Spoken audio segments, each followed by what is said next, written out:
Welcome, ladies and gentlemen, to your favorite YouTube channel. And today is a Sunday, and I'm glad to be back with more analysis.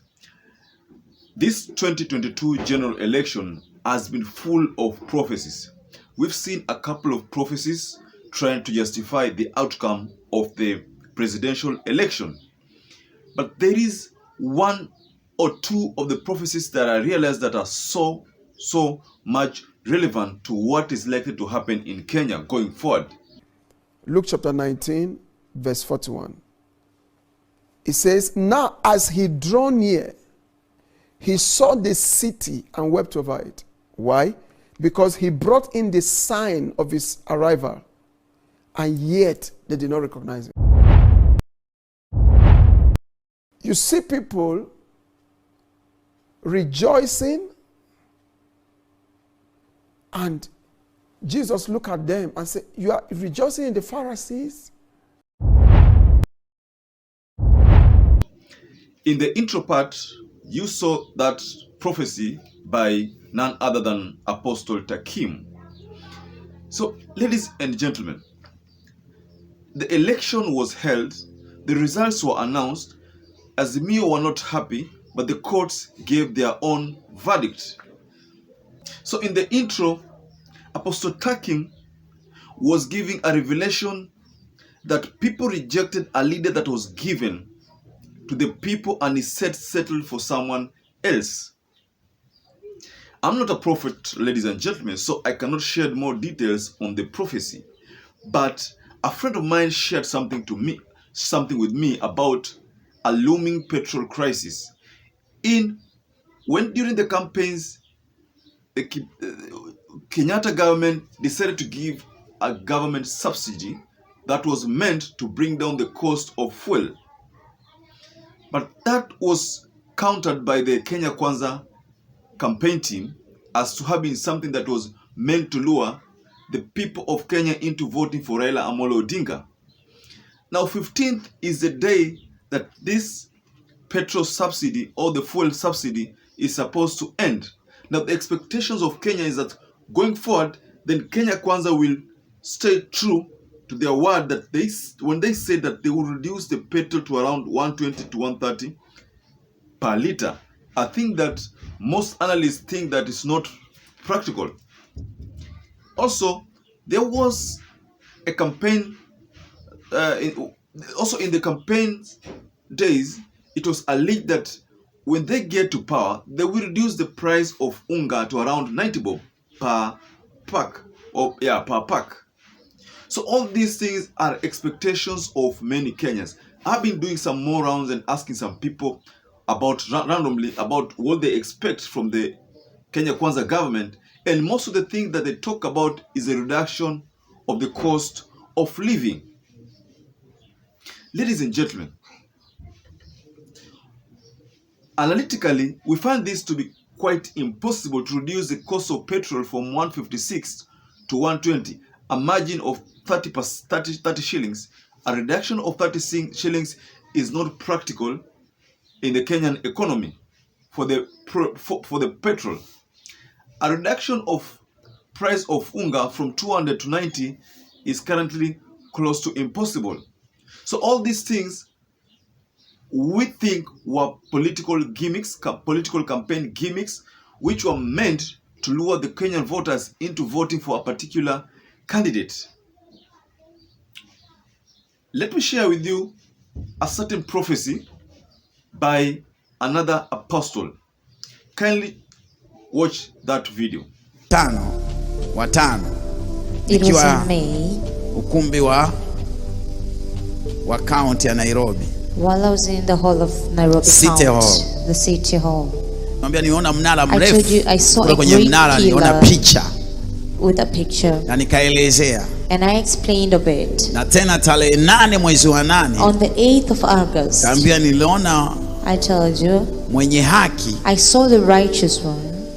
Akiwa anayetangazwa si mwenye haki. The one that was announced wasn't the rightful Lakini one. nikasema ikitokea hivyo. And I said if it appears like that. Hata tawala huyu aliyetangazwa sio haki The yake, one badala yake announced that we won't be leading. Ataongoza aliyoko chini yake msaidizi, Instead, the one that is na beyond itakuwa him hali will mbaya sana. and there will be bad Lakini condition. wakikubali mwenye haki But if they accept the rightful one akawa ndo atawale mwenye haki, to rule, Mungu atakuwa pamoja na taifa la Kenya, God will be with the nation of na Kenya. hata wale wenye hofu Even the ones with fear, atawatendea mema, He will do good for na them. taifa hilo litakuwa ni taifa That nation litakalofanikiwa Will sana be a rohoni nation na that mwilini na prospers kustawi.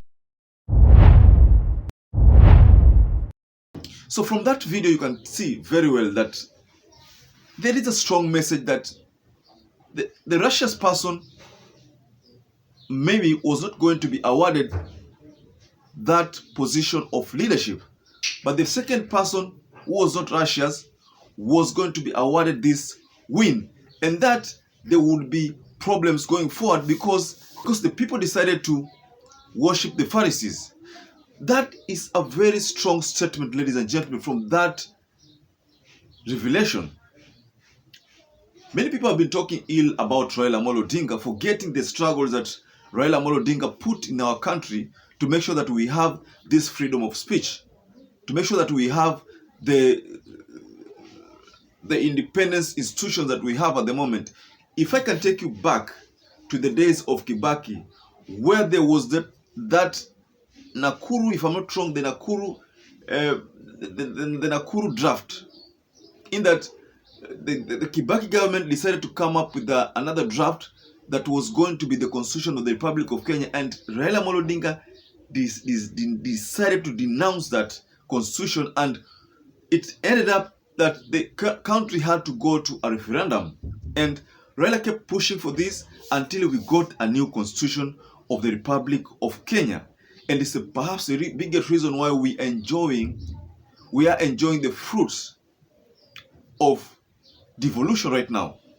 Initially, we didn't have these devolutions, but now we are enjoying the fruits of devolution. So if you look at that clip by that apostle, whatever contents that he has actually communicated to us, then you realize that he is talking to Kenyans directly, that the person that you rejected would have been the person that would have led you to the right place, but you opted for another person, but the person that you elected inakubidi mzoe as Kenyans. So Kenyans that prophecy was made soon after, the elections had been casted around 12th there.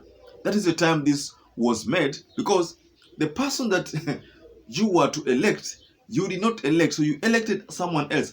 I don't know who this person that the prophet is trying to tell us. It could have been that maybe he was referring to Wajakoya or Mwaure. It doesn't have to be necessarily Raila Amolo Odinga, because there were 4 contestants in this election. So it could have been that maybe Wajakoya was God sent for the people to settle for.